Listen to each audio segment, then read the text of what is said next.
Hello everyone, in this tutorial you will learn how to add header and footer in Google Sheets. This is useful for printing documents, adding page number, titles, date and making your spreadsheet look professional. So let's get started. Use shortcut key press Ctrl P or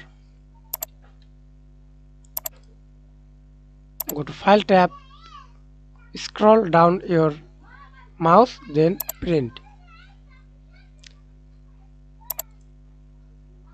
Correct sheet, selected cells. See these headers and footers. Click the headers and footers drop down menu and see this choose headers or footers, page numbers, workbook, title, sheet name, correct date, time and edit customs files. And see this click to add text, left, center, right. Example, sales report.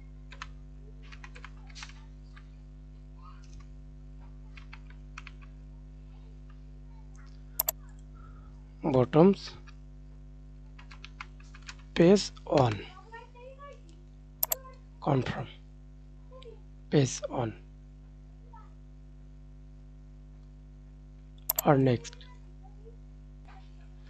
Then save your format. Hope this tutorial helped you. Thanks for watching. Don't forget to like and subscribe.